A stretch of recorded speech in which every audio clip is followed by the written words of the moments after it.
3 साल पहले जब कोविड वायरस ने दस्तक दी थी, तब उत्तराखंड डेंगू के लिहाज से राहत में था। इसका कारण यह भी हो सकता है कि जो कीटनाशक दवाइयों का छिड़काव सरकार कर रही थी कोरोना वायरस से बचने के लिए, उसके कारण जो डेंगू के मच्छर हैं, एडीज मच्छर जो डेंगू फैलाते हैं, उनका लार्वा बन नहीं पा रहा था। लेकिन इस साल एडीज मच्छर सिस्टम पर फिर से भारी पड़ रहा है। नमस्कार दोस्तों, स्वागत है आपका प्यारा उत्तराखंड में। पूरी खबर आपको विस्तार से बताते हैं। इस सीजन में अब तक राज्य में डेंगू के 3000 से ज्यादा मामले सामने आ चुके हैं। डेंगू के मरीजों की संख्या इस साल 3167 पहुंच चुकी है। वर्तमान में डेंगू के 287 मामले सक्रिय हैं राज्य में। डेंगू से अब तक 16 लोगों की मौत हो चुकी है। यह 5 साल में सबसे ज्यादा मौतें हैं, जब किसी भी सीजन में सबसे ज्यादा मौत डेंगू से हुई है, जिसमें से 13 मरीजों की मौत देहरादून जिले में हुई है और 3 की मौत नैनीताल जिले में हुई है। देहरादून और पौड़ी ये 2 जनपद ऐसे हैं जिसमें कि सबसे ज्यादा डेंगू के केस सामने आए हैं। आपको बता दें कि पिछले 5 साल में डेंगू के उत्तराखंड में कितने कितने केस आए हैं। सन 2018 की बात करें तो सन 2018 में 591 केस आए थे पूरे सीजन में डेंगू के। वहीं 2019 की बात करें तो 2019 में 1062 केस आए थे। 2020 की बात करें तो जब कोविड-19 का समय चल रहा था, तब उत्तराखंड में डेंगू का कहर बहुत ज्यादा कम था। सिर्फ पूरे सीजन में 2020 के सीजन में सिर्फ 76 ही केस आए थे डेंगू के। 2021 की बात करें तो 738 केस उत्तराखंड में डेंगू के आए थे। 2022 की बात करें तो पिछले 3 सालों का रिकॉर्ड तोड़ते हुए 2022 में 2337 केस आए थे।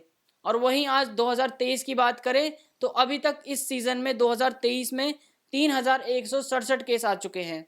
वहीं बात करें तो सबसे ज्यादा मरीजों की संख्या देहरादून में है। लगभग 1037 मरीज देहरादून में डेंगू से पीड़ित है इस सीजन में। पौड़ी की बात करें तो पौड़ी में 775 लोग डेंगू से पीड़ित है। डेंगू के मामले में जिला अस्पताल के सीनियर डॉक्टर प्रवीण पंवार जी से हमारी बात हुई है। देखिए, मैं doctor Praveen Panwar, dengue nodal district hospital. देखिए, अभी डेंगू के केसेस ज़्यादा नहीं है, है ना। केसेस में कमी आई है। जैसे मौसम ठंडा बढ़ रही है, उसके हिसाब से अब डेंगू के पेशेंट्स रोज़ दिन पर दिन कम होते जा रहे हैं। पर अभी भी 10 से 15 दिन सावधानी रखने की ज़रूरत है, जिसमें तेज़ बुखार आना, सिर दर्द होना, उल्टी, चक्कर आना, ये सब डेंगू के शुरुआती लक्षण है। शुरू के 4 से 5 दिन हमें थोड़ा सा फीवर या बॉडी एक हो सकता है, पर चौथे से 5वें दिन से लेकर 8वें दिन तक हमें थोड़ा, जो कि क्रिटिकल फेज़ है डेंगू का, उसमें ध्यान देने की ज़रूरत है, जिसमें वीकनेस के साथ लीवर में सूजन आना या किडनी पे असर होना हो सकता है। तो हमें क्रिटिकल टाइम हमारा है चौथा दिन, जब फीवर ख़त्म हो जाए, और 8वें दिन तक हमें उसे निगरानी पे रखना पड़ता है, जिसमें ज़्यादातर प्लेटलेट या लीवर पे सूजन आने की शिकायत हो सकती है। हाँ, देखिए, इसमें कोई वो नहीं है कि बच्चे इससे इम्यून है। बच्चे भी इतने ही एक्सपोज हैं जितने बड़े हैं। तो बच्चों में थोड़ा सा हमारी इम्यूनिटी या तो अंडर डेवलप होती है, जिसमें कि एज के हिसाब से हमारी इम्यूनिटी पूरी डेवलप नहीं हुई है, तो उसमें ज़्यादा ध्यान रखने की ज़रूरत है। पर ऐसा नहीं है कि बच्चों को ये दिक्कत नहीं दे रहा है। देखिए, ये कोविड की तरह एक दूसरे से नहीं फैलता, पर हम एक ही जगह रह रहे हैं परिवार में, तो आसपास ही स्रोत होगा हमारे मच्छरों का। तो वो इसलिए हो रहा है कि शायद हमने स्रोत देखा ही नहीं है आसपास, तो ये एक दूसरे से नहीं फैलता, ये सिर्फ भ्रम है। देखिए, सावधानी ज़्यादातर हमारे जो पेशेंट क्रिटिकल या दिक्कत में आ रहे हैं, वो ज़्यादातर झोला छाप डॉक्टरों से पेन किलर खा के आ रहे हैं, जिसमें ब्लीडिंग और लीवर पे दिक्कत ज़्यादा आ जाती है।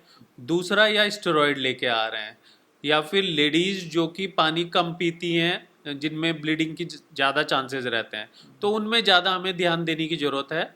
और जो कोमॉर्बिडिटी है, जैसे डायबिटीज़ है, अस्थमा है, उन वाले मरीजों में थोड़ी ज़्यादा दिक्कत है, और सावधानी उन्हीं में बरतने की ज़्यादा ज़रूरत है। हाँ, सीधा ही मरीज फीवर वाले फेज में डॉक्टर के पास आ ही नहीं रहे हैं। वो जब आ रहे हैं ज़्यादातर, जो कि या तो ब्लीडिंग है या फिर वीकनेस के साथ या लीवर में सूजन के साथ, वो आसपास से अपने मरीज केमिस्ट से पेन किलर या सिम्टोमेटिक ट्रीटमेंट कराते रहते हैं। तो ऐसे में मैं सलाह दूंगा कि पेन किलर अवॉइड करें और पहले फीवर से ही डॉक्टर के संपर्क में आ जाएं। देखिए, खान पान से ज़्यादा ज़रूरी है इसमें पानी पीना। पानी पीना, कोई भी तरल पदार्थ जैसे कि नारियल पानी, नींबू पानी, ORS, कुछ भी हम ले सकते हैं, पर खाना हम वो लें जो कि आराम से पच जाए। जैसे पतली खिचड़ी है ना, दाल चावल, ऐसी चीज़ें हम ज़्यादा प्रेफर करें। और ये सिर्फ भ्रम है कि कीवी या पपीते का पत्ता ये सब चीज़ें प्लेटलेट्स बढ़ाते हैं, ये सिर्फ भ्रम है।